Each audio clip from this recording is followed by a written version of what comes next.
The thing that I say about movements is you never know where they're going to take you. Because once you start digging a hole, you don't know what you're going to find below the dirt. And that's what this turned into. It's like Lifetime movie stuff.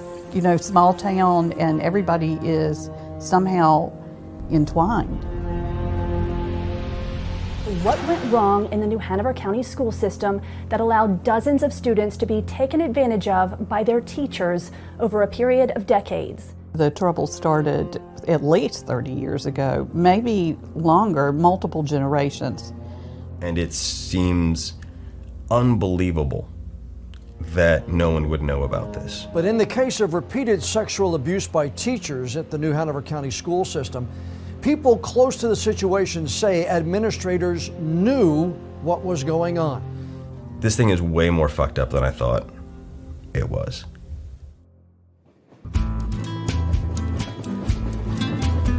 A new program had started at my son's elementary school. A parent said to me, I took my child to enroll in Spanish immersion for next year, and it was full. She said, today's the first day of enrollment. Well, how can it be full before enrollment starts? When I was looking at the class composition, I said, this doesn't make sense. There were 37 whites and 2 blacks in the program. I could see a wait list on who was on it, who got in. There were a lot of African American children that were on a waiting list, and the white children who were behind them were put in the program. She noticed not only the clearly racist way that the program was being run, but also a lot of other issues. Persistent claims of a cover-up from a variety of parents and students prompted an ongoing criminal investigation. I saw then that this was not only a Spanish immersion enrollment scheme, you may have widespread corruption. The pushback had been incredible. The resistance on his part were to cover up and to silence anyone who spoke out because it would look bad for the school system. They would do whatever it takes. And the next thing I know, I got a letter banning me from all county school properties. Clearly, I by myself failed.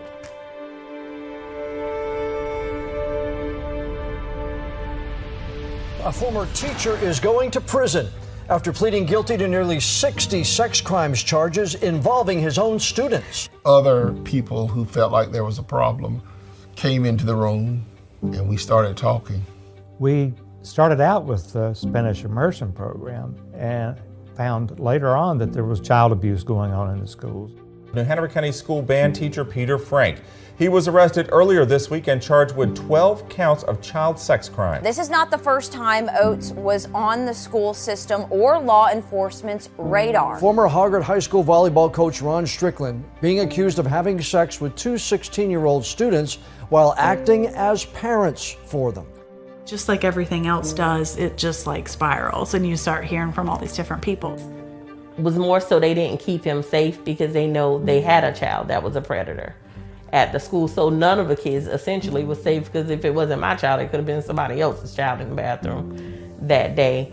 They threw my son on the floor, beat him. So Mr. Green urinated in front of a full classroom full of students. My daughter was physically assaulted by her band director. I was 14 years old. To begin with, it was on school property. The sex acts mostly involved me using my hand on him and him using his hand on me and me using my mouth on him and him using his mouth on me. I don't think I was the first by all means, and I definitely don't think I was the last. An assistant principal took his own life several hours after his arrest on allegations of having an inappropriate relationship with a former student. The school system became a breeding ground for these sexual misconducts. Isn't there a vetting process? Like, why would these things not have been red flags? When students complained, they would often move the students if they could. And if they couldn't, they would move the teacher. Oftentimes we'll have a staff member who's accused of something inappropriate with the students. We suspect the teacher didn't do it. It seemed like these people were being transferred from one place to another. None of them like the priests in the Catholic Church scandal. We had also spoken to hundreds of people who declined to go on the record because they were terrified. I mean that, terrified of what would happen to them if they spoke up. There are reasons for that fear. For this to happen, it required the entire school system, and it required participation of people outside of the school system. This was a mass conspiracy among top administrators. Anything outside of an independent investigation will implement each of you as co-conspirators to child sexual abuse and discrimination. I get the gavel. So if you have information, I would highly suggest you turn it over to those agencies for them to be investigated. I said, okay, I'll go report it. It turned into an SBI investigation. But the sheriff's department is doing the investigating for the SBI here on the ground. But isn't that a conflict of interest? There are so much nepotism and cronyism going on, or has been over the last 30 years, that you need literally a scorecard to keep track of everybody. He said that it had previously been reported and that the school had done an investigation and that the school had cleared him from these acts. Now we know that he has been guilty of these acts all along. Leading him free to continue to prey on students for another decade or more.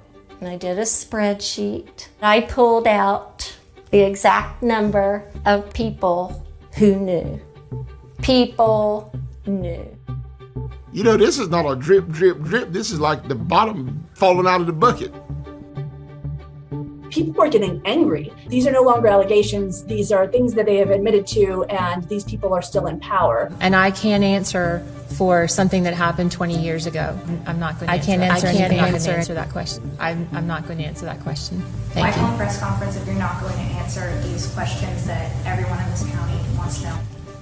Being challenged provoked them to retaliate. I felt intimidated multiple times. Deputy superintendent called the sheriff and said, one of your field Negroes has gotten loose. Can't you get him under control? These are very powerful people who can make very powerful decisions. The same players show up over and over again. And they don't have the best interests of children at heart. His words were, you just need to let us do our job, because you don't want this to interfere with your job. Which is a threat. That's intimidation.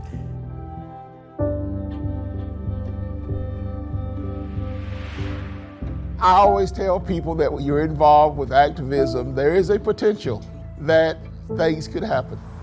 I think Dante fears for his life, and I fear for his life. At some point, you do feel like you're in the bullseye. You become the target. People want to get you quiet. They want you to go away. They want to keep their secrets. I just had something happen. I got a call from an FBI agent.